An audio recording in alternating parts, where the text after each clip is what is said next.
O nome que você dá para as coisas indica intenção. Intenção do que é e do que faz. E isso faz uma grande diferença. Porque no teste de unidade, o que importa ali é o resultado esperado. E a intenção indica qual é o resultado esperado. Então, quando a gente fala de teste de unidade, a gente está falando de testes de método. Né? Eu vou testar um método que é a menor unidade possível ali dentro do código da OP, ou uma função, se for um paradigma funcional aí que você está programando. Quando a gente vai fazer um teste de unidade, a primeira coisa que eu escuto quando em várias ocasiões onde eu fiz um pair programming ali com uma pessoa e para ajudar ela a fazer teste, a pessoa consegue lá criar uma classe de teste e quando ela abre o editor para digitar, a primeira coisa que ela me pergunta é assim, ó, mas o que a gente tem que testar primeiro? Essa é a primeira dúvida de todo iniciante com teste. E quem tem que te dar essa direção é o nome do seu método. Porque o nome do método, ele precisa expressar o resultado esperado. Então, se você não coloca intenção no nome das coisas que você faz, isso vale para o método, mas também vale para as classes, vale para as variáveis. Mas se você não coloca intenção, fica muito vago, fica sem resultado esperado nenhum.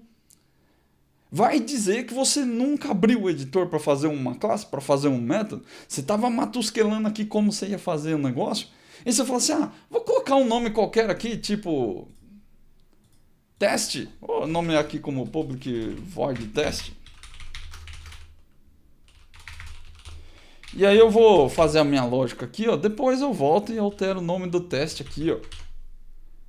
Todo mundo faz isso. Eu acabei de fazer, inclusive, né, quando eu fui falar aqui para você do exemplo do cliente, eu criei um método obter aqui. Porque eu não estava me importando com a intenção do método.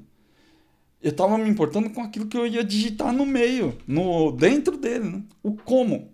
A gente é muito focado em pensar no como quando a gente programa. É o jeito que a gente aprendeu a programar. E isso é uma forma de pensar que te prejudica muito na hora de fazer teste de unidade. Porque o teste de unidade ele foca em resultado esperado.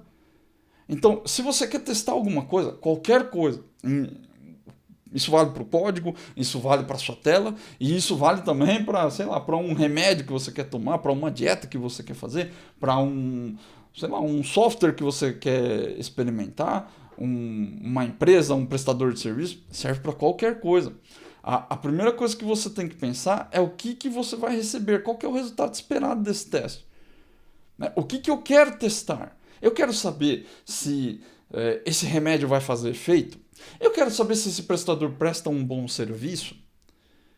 Eu quero saber se esse restaurante é muito bom, ou se a comida é mais ou menos, se o atendimento é bom. Então, toda vez que você vai fazer um teste, você vai focado em esperar alguma coisa daquilo. Eu vou executar uma ação e eu vou esperar que alguma coisa aconteça.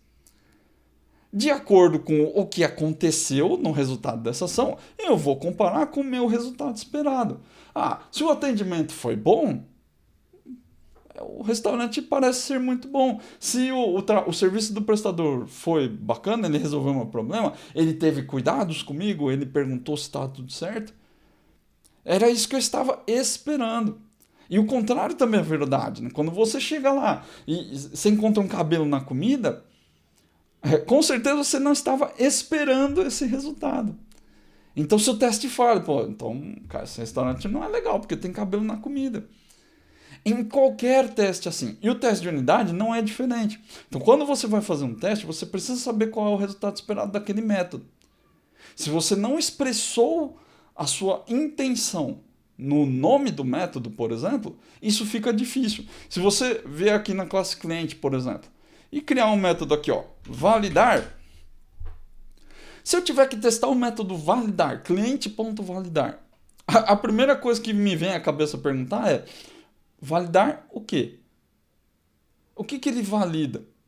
E o que ele devolve nessa validação? O que ele faz aqui? Fica muito vago, é difícil de entender. Então, essa é a grande questão da intenção. Quanto mais intenção você expressa no nome das coisas, mais fácil fica para testar. Então, para de fazer essa parada do vou colocar um nomezinho qualquer aqui e depois eu altero. Não faça isso. Quando você faz isso, você está programando sem intenção. Você não sabe qual é o resultado esperado daquele método. Você está pensando em loops, em ifs, em instâncias de objetos e vai no banco e faz aquilo. Quantas vezes você já não terminou de programar o método? E quando foi chegando no final, assim, você começou a pensar, cara, mas o que eu vou retornar? Será que eu retorno o nome do cliente? Será que eu retorno o cliente inteiro e aí eu pego o nome do lado de fora? Será que não? Mas faz sentido? Não faz?